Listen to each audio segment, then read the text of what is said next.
सत श्री अकाल दोस्तों, ਤੁਹਾਡੇ ਆਪਣੇ ਚੈਨਲ ਮਾਈਂਡ ਕੋਚ ਦੇ ਵਿੱਚ ਤੁਹਾਡਾ ਸਵਾਗਤ ਹੈ। ਅੱਜ ਗੱਲ ਕਰਾਂਗੇ ਕਰੰਟ ਅਫੇਅਰ ਦੀ ਸੀਰੀਜ਼ ਦੇ ਵਿੱਚ ਮੋਸਟ ਇੰਪੋਰਟੈਂਟ ਟੌਪਿਕ ਅਪਾਇੰਟਮੈਂਟਸ 2023। तो बिना देरी शुरू करते हैं। देखो पहला क्वेश्चन है, किस ਨੂੰ ਕੰਟਰੋਲਰ ਜਨਰਲ ਆਫ ਅਕਾਊਂਟ ਵਜੋਂ ਨਿਯੁਕਤ ਕੀਤਾ ਗਿਆ ਹੈ। who has been appointed as controller general of account, ਜਿਸ ਨੂੰ ਆਪਾਂ ਸ਼ਾਰਟ ਦੇ ਵਿੱਚ CGA ਬੋਲਦੇ ਹਾਂ। तो ए ने SS दुबे। इस क्वेश्चन का राइट आंसर है बी। देखो controller general of account department of expenditure ministry of finance के अंडर आते हैं और CGA एक नॉन कॉन्स्टिट्यूशनल बॉडी है। इसका मतलब कॉन्स्टिट्यूशन के विच CGA की कोई प्रोविजन नहीं है। ये प्रिंसीपल अकाउंटिंग एडवाइजर के रूप में काम करते हैं गवर्नमेंट ऑफ इंडिया के लिए, लेकिन उत्थे ही एक मिलता जुलता नाम तुहानू मिलेगा कैग, CAG कैग। कैग की जो फुल फॉर्म है वो है controller and auditor general of India और ये एक कॉन्स्टिट्यूशनल बॉडी है। अगर एक कॉन्स्टिट्यूशनल बॉडी है तो इसका तुहानू आर्टिकल भी मिलेगा। तो इसका आर्टिकल है 148 तो लेके 151। इसका मतलब यह है कि कैग की जो प्रोविजन है वो तुहानू कॉन्स्टिट्यूशन दे विच देखण नू मिलेगी। कैग का काम की हुंदा है? देखो कैग का काम हुंदा है ऑडिट करना, लेकिन किसका ऑडिट करना? तो गवर्नमेंट दे अकाउंट का ऑडिट करना कैग का जिहड़ा है वो काम हुंदा है। कैग ऑडिट करता है और अपनी रिपोर्ट जिहड़ी है वो प्रेजिडेंट नू सौंपदा है और प्रेजिडेंट उस तो बाद वही रिपोर्ट जिहड़ी है वो PAC नू सौंपदी है। PAC मतलब पब्लिक अकाउंट कमेटी। तो पब्लिक अकाउंट कमेटी नू ये रिपोर्ट जिहड़ी है वो सबमिट की जाती है प्रेजिडेंट दे द्वारा, लेकिन प्रेजिडेंट को ये रिपोर्ट कैग द्वारा सबमिट करवाई जाती है। जो करंट कैग ने अपने वो है गिरीश चंद्र मुर्मू। इन्नी डिटेल तुसी इस क्वेश्चन की याद रखनी है और तुसी मैनू क्वेश्चन दसना है कि PAC दे विच टोटल किन्ने मैंबर हुंदे ने। PAC जो एक कमेटी है, पार्लीमेंटरी कमेटी है, इस कमेटी दे टोटल किन्ने मैंबर हुंदे ने। तो नेक्स्ट चलते हैं। उस तो बाद है न्यू डेवलपमेंट बैंक के नवे प्रधान वजों किस नू चुनिया गया है। Who has been elected as new president of New Development Bank। तो देखो न्यू डेवलपमेंट बैंक दे जो नवे प्रधान बने ने वो कौन बने ने? तो वो बने ने डेलिमा रॉसर। तो इस क्वेश्चन का राइट आंसर है बी। देखो न्यू डेवलपमेंट बैंक की गल करिए तो ये फाउंड होया सी 2014 दे विच, ठीक है। और ये ब्रिक कंट्रीज है जो, ठीक है, जिवें कि ब्राजील, रशिया, इंडिया, चाइना और साउथ अफ्रीका, उन्हों का यह बैंक है। और इस दे विच अगर आप मैंबर्स की गल करिए तो ब्रिक्स के नाल नाल बांग्लादेश, UAE, उरुग्वे, इजिप्ट भी मैंबर इस दे विच शामिल होंदे ने। इसका जो हैडक्वार्टर है वह है संघाई चाइना दे विच और ब्रिक्स जो समिट है 2023 का इसकी जो होस्ट कंट्री सी वो सी साउथ अफ्रीका। पहला सिर्फ इसनू ब्रिक के नाम नाल जानते सी, लेकिन बाद विच एक शब्द नवा जोड़िया एस जो कि साउथ अफ्रीका नू रिप्रेजेंट करता है। तो आई थिंक इन्नी डिटेल तुहानू इस क्वेश्चन की समझ आ गई होगी। नेक्स्ट चलते हैं। फीफा के प्रधान वजों किस नू दोबारा चुनिया गया है। तो who has been re-elected as the president of FIFA. तो जो फीफा के दोबारा प्रेसिडेंट चुने गए हैं वो है गिनी इनफेंटिनो। तो इस क्वेश्चन का राइट आंसर है ए। फीफा की गल करिए तो एक इंटरनेशनल फेडरेशन है फुटबॉल की, ठीक है। तो international federation of association football इसका पूरा नाम है और ये फाउंड होया सी 1904 दे विच और इसका हैडक्वार्टर तुहानू मिलेगा स्विट्जरलैंड दे विच। तो इन्नी डिटेल इस क्वेश्चन की तुसी याद रखनी है। नेक्स्ट चलते। फिक्की दे सकत्तर जनरल वजों किस नू नियुक्त किया गया है। who has been appointed as FICCI secretary general। तो secretary general ਦੇ रूप ਵਿੱਚ appoint ਕੀਤਾ ਗਿਆ FICCI ਦੇ। तो ਕਿੰਨਾਂ ਨੂੰ appoint ਕੀਤਾ ਗਿਆ? तो ਇਹ appoint ਕੀਤਾ ਗਿਆ ਹੈ शैलेश पाठक ਨੂੰ। तो इस क्वेश्चन ਦਾ right answer है A। देखो फिक्की दी फुल फॉर्म ਤੁਹਾਨੂੰ ਪਤਾ ਹੋਣੀ ਚਾਹੀਦੀ ਹੈ, federation of Indian chambers of commerce and industry. और ये फाउंड कदों हुई? तो ये फाउंड हुई 1927 ਦੇ ਵਿੱਚ और इसका हैडक्वार्टर है न्यू दिल्ली ਦੇ ਵਿੱਚ। लेकिन अगर ਤੁਹਾਨੂੰ ਪੁੱਛ ਲੈ कि फिक्की ਦੇ प्रेसिडेंट कौन ने, तो वो है संजीव मेहता। ठीक है, आपा किता सैकटरी जनरल और आपा किता प्रेसिडेंट। तो दोनों अलग अलग नाम याद रखें। किस नू नीति आयोग दे सीईओ वजों नियुक्त किया गया है? मतलब नीति आयोग दे सीईओ कौन अपॉइंट किए गए ने? Chief executive officer. तो देखो चीफ एग्जीक्यूटिव ऑफिसर जो अपॉइंट किए गए ने उन्हें बी VR सुब्रमण्यम। तो इस क्वेश्चन का राइट आंसर है बी। देखो नीति आयोग की गल करिए तो नीति की फुल फॉर्म तुसी याद रखनी है national institution for transforming India. और ये तुहानू पता है कि नीति जो है ये किस नू रिप्लेस होके आया? तो नीति शब्द रिप्लेस होके आया planning commission.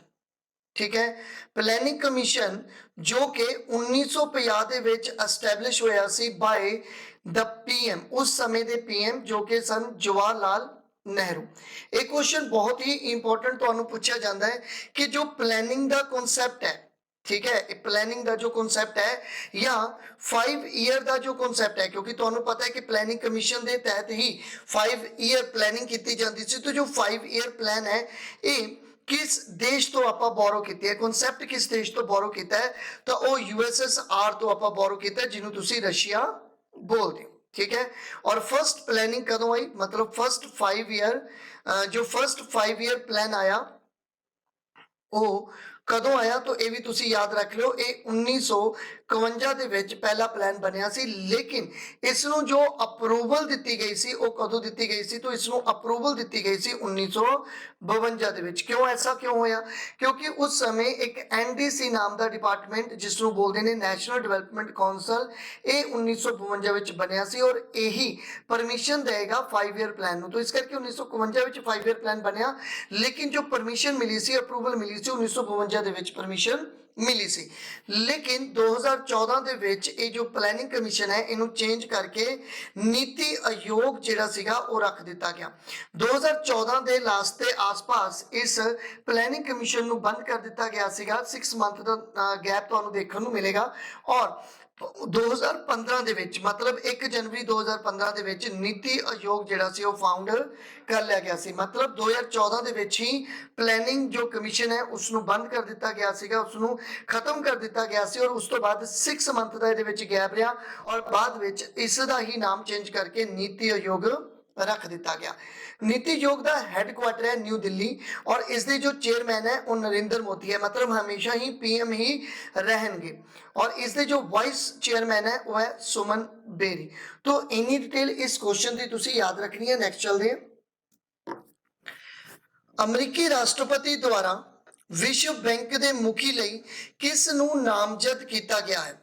Who has been nominated by the US president to head the World Bank?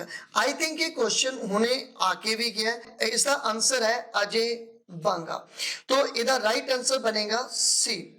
अगर मैं वर्ल्ड बैंक की गल करा तो ये फाउंड होया सी 1944 ਦੇ ਵਿੱਚ और इसका जो हैडक्वार्टर है वह है वाशिंगटन DC ਦੇ ਵਿੱਚ।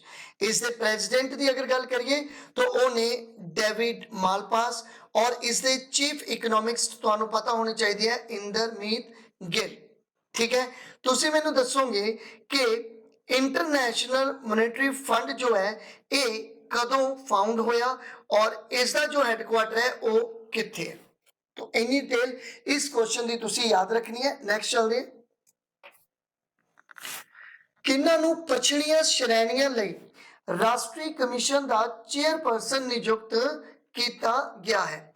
मतलब who has been appointed as chairperson of national commission for backward classes. तो बैकवर्ड क्लासेस ਦੇ ਲਈ ਜੋ ਨੈਸ਼ਨਲ ਕਮਿਸ਼ਨ ਹੈ ਉਸ ਦੇ ਚੇਅਰਪਰਸਨ ਦੇ ਰੂਪ ਵਿੱਚ ਕਿਹਨਾਂ ਨੂੰ ਅਪਾਇੰਟ ਕੀਤਾ ਗਿਆ ਹੈ, ਤਾਂ ਉਹਨੇ ਹੰਸ ਰਾਜ ਗੰਗਾਰਾਮ। तो इस क्वेश्चन का राइट आंसर है सी। देखो national commission for backward classes की गल करिए तो ये फाउंड होया सी कमीशन 1993 ਦੇ ਵਿੱਚ और ये किस मिनिस्ट्री के अंडर है, तो ये ministry of social justice and empowerment के अंडर ਜਿਹੜਾ ਹੈ ਉਹ ਕੰਮ ਕਰਦਾ ਹੈ। ਇਹ ਇੱਕ कॉन्स्टिट्यूशनल स्टेटस ਇਸ ਨੂੰ ਮਿਲਿਆ ਹੋਇਆ ਹੈ और 102 कॉन्स्टिट्यूशनल अमेंडमेंट एक्ट 2018 ਦੇ ਤਹਿਤ ਕੇਂਦਰੀ ਵਿਜੀਲੈਂਸ ਕਮਿਸ਼ਨਰ ਵਜੋਂ ਕਿਸ ਨੂੰ ਨਿਯੁਕਤ ਕੀਤਾ ਗਿਆ ਹੈ। Who has been appointed as Central Vigilance Commissioner। तो सेंट्रल विजिलेंस कमिश्नर ਜਿਹੜੇ ਹੈ ਉਹ कौन बने ने, तो वो बने ने प्रवीण कुमार श्रीवास्तव। तो इस क्वेश्चन का राइट आंसर है बी। देखो अगर आप गल करिए विजिलेंस की तो ये फरवरी 1964 ਵਿੱਚ फाउंड होया, ठीक है। गवर्नमेंट ऑफ इंडिया ने इसनू सैटअप किया 1964 ਵਿੱਚ। इसका मेन ऑब्जेक्टिव की होंदा है, देखो इसका मेन ऑब्जेक्टिव होंदा है टू एड्रेस गवर्नमेंटल करप्शन, कि जो गवर्नमेंटल करप्शन है उन्होंने आइडेंटिफाई करना, ठीक है। और मतलब इंडिया ਨੂੰ करप्शन फ्री ਜਿਹੜਾ ਹੈਗਾ ਉਹ ਸਟੇਟ ਜਿਹੜਾ ਉਹ ਘੋਸ਼ਿਤ ਕਰਨਾ, ਇਹਦਾ ਮੇਨ ਮੋਟਿਵ ਜਿਹੜਾ ਤੁਸੀਂ ਕਹਿ ਸਕਦੇ ਹੋ। अगर मैं यूरिडिक्शन की गल करा तो गवर्नमेंट ऑफ इंडिया और इसका हैडक्वार्टर है न्यू दिल्ली दे विच। फर्स्ट एग्जीक्यूटिव कौन सी इसके, तो वो सीगे नतूर श्रीनिवासा राव और करंट एग्जीक्यूटिव इसके कौन है, तो वो है सुरेश एन पटेल। तो इन्नी टेल इस क्वेश्चन की तुसी याद रखनी है। नाबार्ड के चेयरमैन वजों किस नू नियुक्त किया गया है। Who has been appointed as chairman of NABARD। तो NABARD के चेयरमैन कौन बने ने, तो वो बने ने शाहजी के वी।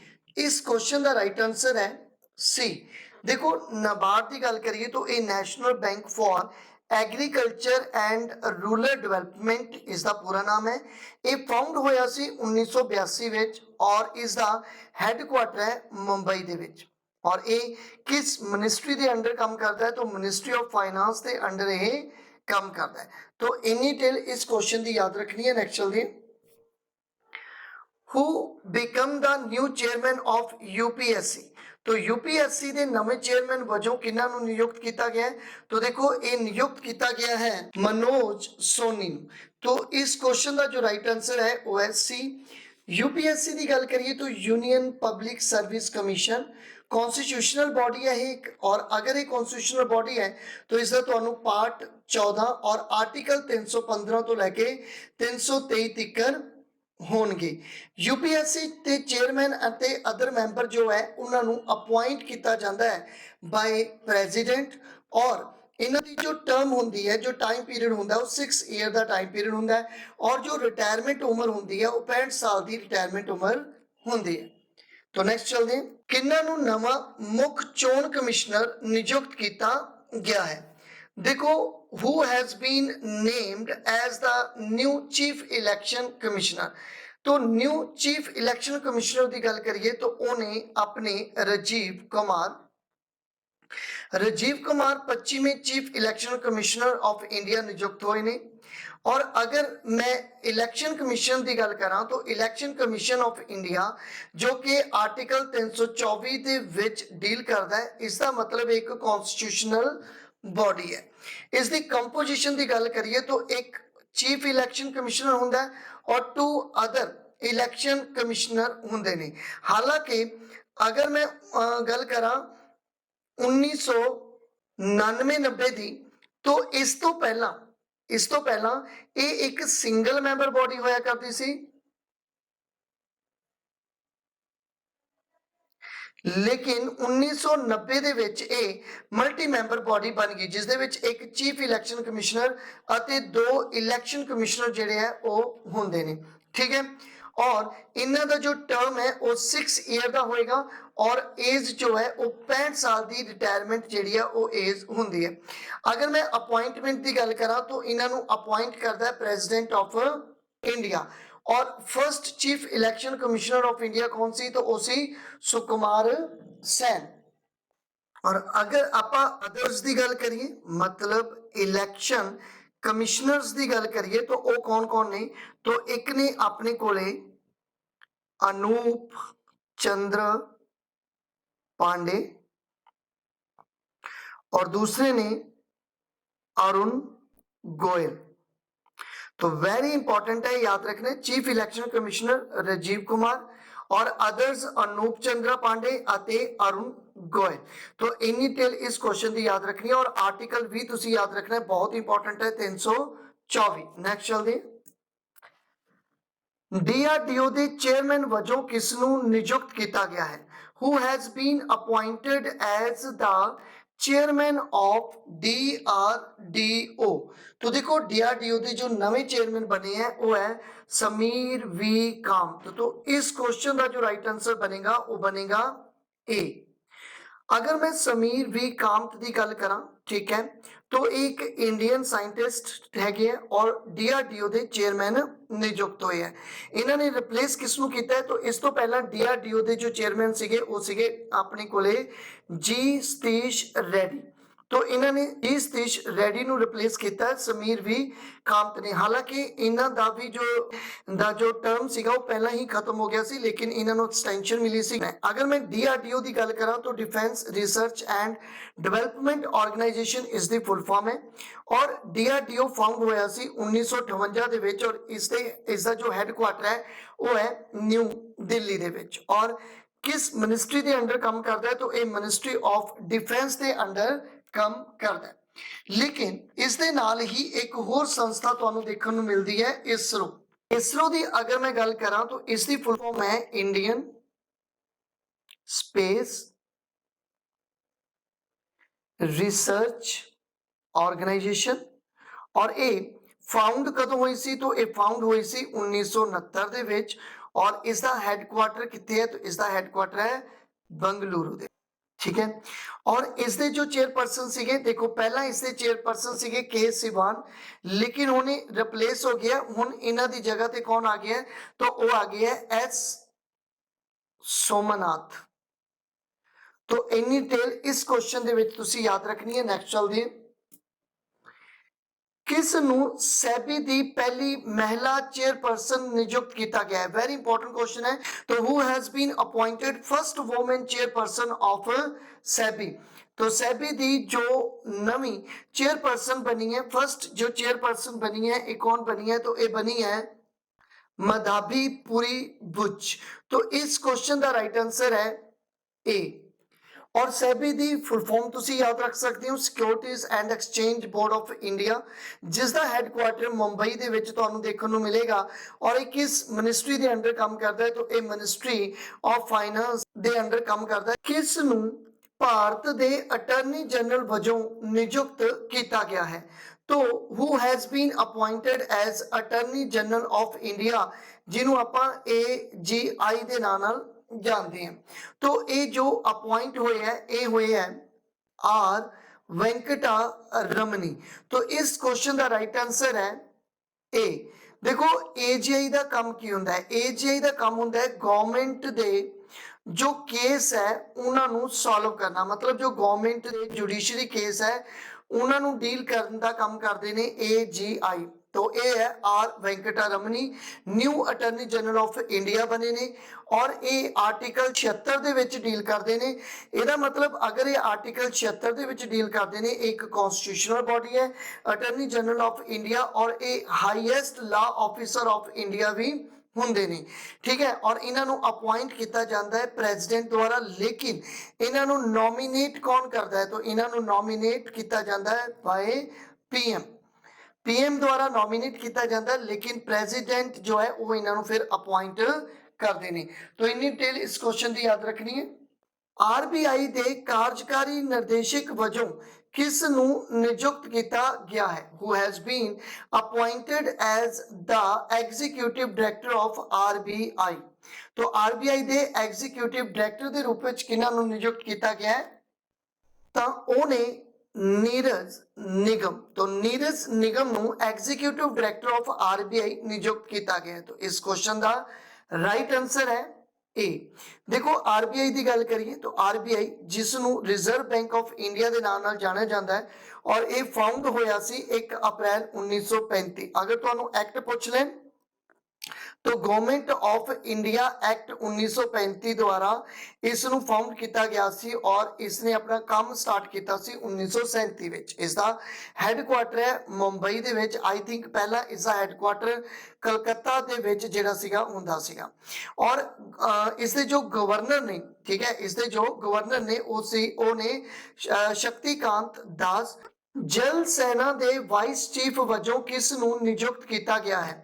तो जल सेना दे वाइस चीफ वजों नियुक्त किया गया, who has been appointed as vice chief of naval staff. तो नेवल स्टाफ दे वाइस चीफ कौन नियुक्त होए ने? तो वो होए ने संजय जसजीत सिंह। तो इस क्वेश्चन का राइट आंसर है डी। तो संजय जसजीत सिंह अपॉइंट हुए ने vice chief of the Indian navy. ठीक है, देखो अगर आप डिफेंस दियां अपॉइंटमेंट की गल करिए तो जो हुण तक अपॉइंटमेंट हुई है, इंपॉर्टेंट अपॉइंटमेंट हुई है, उन्होंने गल करिए तो 29 में चीफ ऑफ इंडियन आर्मी बने ने Manoj Pande. Vice chief of Indian army जेडे ने वो एम वी सुचिंद्रा कुमार बने ने।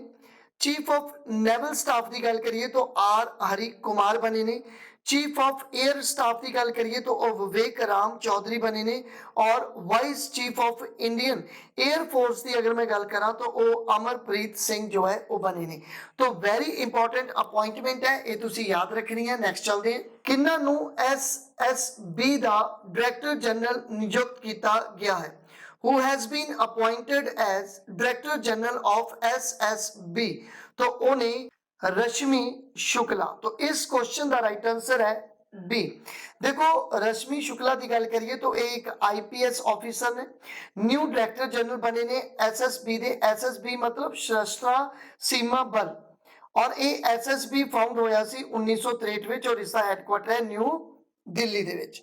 तो इन्नी डिटेल इस क्वेश्चन की तुसी याद रखनी है। नेक्स्ट चलते हैं,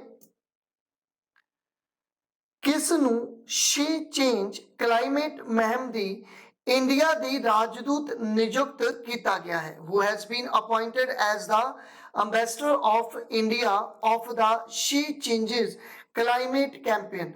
तो देखो ये जो बनी ने उन्हें श्रेया घोड़ावत। तो इस क्वेश्चन का राइट आंसर है बी। तो शी चेंजेस क्लाइमेट इनिशिएटिव जो है, ठीक है, इस लॉन्च किया गया सीगा on the occasion of international women day. तो जो इंटरनेशनल वुमेन डे मनाया जाता है 8 मार्च ਨੂੰ ਉਦੋਂ इस इनिशिएटिव ਨੂੰ लॉन्च किया गया ਸੀਗਾ। ठीक है, इसका एम की है? इसका एम है to amplify women's voice around the impact of climate change। तो इन डिटेल इस क्वेश्चन की तुसी याद रखनी है। किन्ना नू डिप्टी NSA नियुक्त किया गया है? Who has been appointed as deputy NSA? तो डिप्टी NSA कौन बने ने? तो वो बने ने पंकज कुमार सिंह। तो इस क्वेश्चन का जो राइट आंसर है वो है ए। तो NSA की अगर मैं गल करा तो नेशनल सिक्योरिटी एडवाइजर, और नेशनल सिक्योरिटी एडवाइजर कौन ने अपने? तो उन्हें अजीत दोवल। तो मतलब कहने का भाव की है कि who has been appointed as the deputy NSA कौन बने ने? तो डिप्टी NSA जो बने ने वो बने ने पंकज कुमार सिंह। और अगर आप सिक्योरिटी एडवाइजर की गल करें वो कौन बने ने? वो अजीत दोवल बने ने। और फर्स्ट NSA जो इंडिया दे सन वो कौन बने सी? वो ब्रजेश मिश्रा जिहड़े सीगे वो सन। तो इन डिटेल इस क्वेश्चन की याद रखनी है। बच्चों के अधिकारों ਲਈ राष्ट्रीय राजदूत वजों किस ਨੂੰ नामजद किया गया है? तो देखो who has been named as the national ambassador for the rights of children। तो राइट्स ऑफ चिल्ड्रन के लिए जो नैशनल अंबैसडर नियुक्त किए गए ने, इन्हों की फोटो तुसी देख ही पा रहे हो, अंशुमन खुराना। इसका जो राइट आंसर बनेगा वो बनेगा बी। और इन्हों जो अपॉइंट किया गया वो यूनिसेफ वालों अपॉइंट किया गया, मतलब UN international children's emergency fund द्वारा इन्हों अपॉइंट किया गया। और ये जो यूनिसेफ है ये कदों फाउंड होया सी? तो 1946 ਦੇ ਵਿੱਚ फाउंड होया सी। तो thank you for watching. Please मेरे चैनल ਨੂੰ ਸਬਸਕ੍ਰਾਈਬ ਕਰ ਲਓ, ਬੈਲ ਆਈਕਨ ਨੂੰ ਪ੍ਰੈਸ ਕਰ ਲਓ ਤਾਂ ਜੋ ਆਉਣ ਵਾਲੀ ਵੀਡੀਓਜ਼ ਦੀ ਨੋਟੀਫਿਕੇਸ਼ਨ ਤੁਹਾਨੂੰ ਟਾਈਮ ਸਿਰ ਮਿਲ ਸਕੇ। ਤੁਸੀਂ ਮੈਨੂੰ ਫੋਲੋ ਕਰ ਸਕਦੇ ਹੋ YouTube ਤੇ, Instagram ਤੇ, ਔਰ ਤੁਸੀਂ ਮੈਨੂੰ ਫੋਲੋ ਕਰ ਸਕਦੇ ਹੋ Telegram ਤੇ। ਮੇਰੇ Telegram ਦਾ ਜੋ ਲਿੰਕ ਹੈ ਮਾਈਂਡ ਕੋਚ 08, ਜਿੱਥੇ ਤੁਹਾਨੂੰ ਇਸ ਦੀ PDF ਵੀ ਪ੍ਰੋਵਾਈਡ ਕਰਵਾਈ ਜਾਏਗੀ। ਇਹ ਪਾर्ट 1 ਸੀ ਔਰ पार्ट 2 ਜਲਦੀ ਹੀ ਮੈਂ ਤੁਹਾਡੇ ਸਾਹਮਣੇ ਲੈ ਕੇ ਆਵਾਂਗਾ। तो थैंक यू।